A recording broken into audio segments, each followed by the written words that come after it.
Isa pong pinagpalang Saturday morning mga katots at mga ka-quarantine. Ngayon pong Sabado ng umaga, ang ating magiging simpleng tanong para sa pagninilay ay, para saan? Para saan ang alin? Ang ating pong ebanghelyo hinango kay San Lucas, Kabanata 6, mga talata 1 hanggang 5, ay patungkol po doon sa episode kung saan ang mga alagad ni Lord naglalakad sa, hindi man palayan sa field ng mga wheat. At pagdaan nila, kumuha ng mga uhay. Tapos siguro pinapapak. Parang yung sa atin yung bagang butong pakwa. Parang ganyan. Ngat-ngatin. No? Pero, ito mabigat. Araw ng Sabado yun. Kaya't napansin tuloy ng mga Pariseo. At kinwestiyon na naman. Kita niyo naman, pansin niyo naman, ng mga nakalipas na araw, yung talagang gawain nila. Silip, kisilip. At ito, sinilip ulit.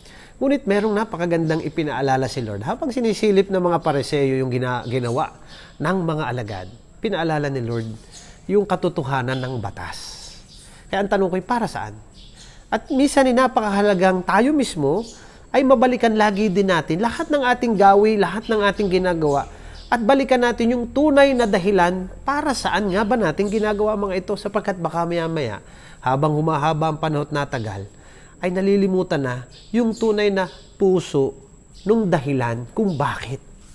Halimbawa, bigyan ko kayo ng halimbawa. No? Kung dito sa nangyari kay Lord ay yung batas ng Sabato o ng Sabat, minsan balikan natin, halimbawa, naalala ko noong ako'y nasa abroad, pag naalala ko yung mga Pinoy na nagtatrabaho sa abroad, nakakatuwa na talagang pinagsusumikapan nilang maitaguyod ang kanilang pamilya. Tanungin mo naman sila, ba't ka ba narito sa abroad? Pwede naman sa atin ba't naghihirap ka dito? Sagot naman sila lagi, para sa pamilya ko po.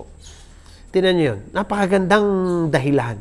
Pero minsan, napapansin ko din at minsan yun na nangyayari, habang humahaba ang panahon doon sa abroad, ang napababayaan naman yung pamilya. Yung sinasabing dahilan kung ba't naroon, yun din ang nagiging isa sa mga naapektuhang malalim. Na minsan yun, halimbawa, nangyayari, no? Merong nasa abroad, nagtaksil na sa asawa. O kaya inalimutan na yung anak niya ay kailangan din ng isang ama o isang magulang. So minsan hindi na napapaalahan. Kaya naman, siguro maganda naman yung gawin ng iba. Dinadala naman yung mga anak pa abroad. Pero yung magkakahiwalay, na minsan ipadadala na lamang lagi ng gusto, tuloy nagiging spoil. Tingnan niyo yun. Tama naman nagtatrabaho para sa pamilya, kailangan nalimutan na yung puso ng dahilan kung ba't siya naroon. Paano kung ang pamilya mo'y nasisira na? Ba't ka nariyan pa? Di ba? Isa yon. Halimbawa kaya doon sa iba pa nating katotohanan sa buhay. No? Ang sabi nga sa batas, sabi sa batas ng simbahan, lalo't higit, ay nakalagay doon ang lahat ng batas ay para sa ikaliligtas ng kaluluwa. Paano ngayon kung minsan yung ginagawa natin, yung gawi, hindi yung mismong batas, kung paano natin pinatutupad yung batas sa loob halimbawa ng simbahan, ay imbis na naliligtas yung kaluluwa, lalo pang nasisira. Minsan kailangan bantayan natin ito. No? Di para din lang, ba't ka kumakain? Para sa katawan. Paano kung nakasasama na yung kinakain mo? Balikan mo. At ang pinakamaganda niyan, sabi nga nila, the true heart of the law is love. So sana maging ganun uli. Balikan lang natin mga kapatid, at magandang mabalikan natin kasi sinabi ng Panginoon ang Sabado ay ginawa para sa. Hindi ang baliktad, hindi ang tao para sa Sabado, kundi yung Sabat ay para sa tao. Minsan tingnan natin yung mga gawin natin. Bawal akong kausapin. Bakit? Minsan may mga ganung gawin na nasasanayan na natin. Kahit sa loob ng simbahan, nakakalungkot na minsan pag ubis po hindi malapitan kasi nagkaroon ng mga gawi.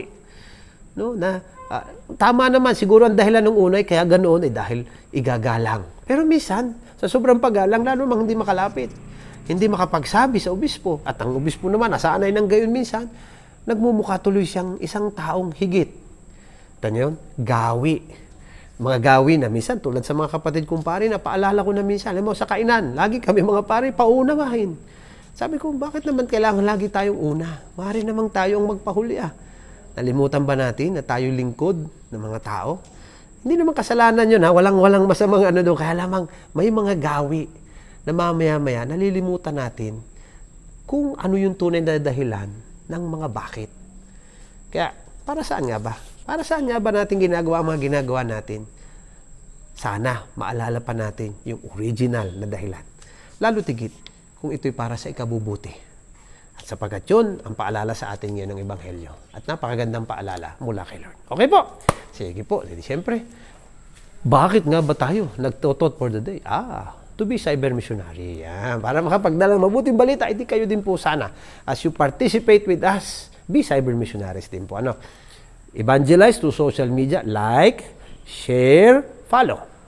Ito pong ating page. Ganoon na rin po ang ating Instagram at Thought for the Day at ang ating din pong YouTube channel na TFTD Blessed and Blessing. Pagbati po natin lagi ng happy birthday kina Sister Yolanda Rodil at Rosalia Molbog ng Apostolado ng Panalangin. Happy birthday din kay Karen Dean Layag, kay Jonathan Landoy, kay Ralph Santiago, kay Rosa Constantino, sa nanay po ni Vice Governor Bacoro, ni Dr. Jun Bacoro, kay Nanay Estelita Bacoro. Happy birthday po, Nanay.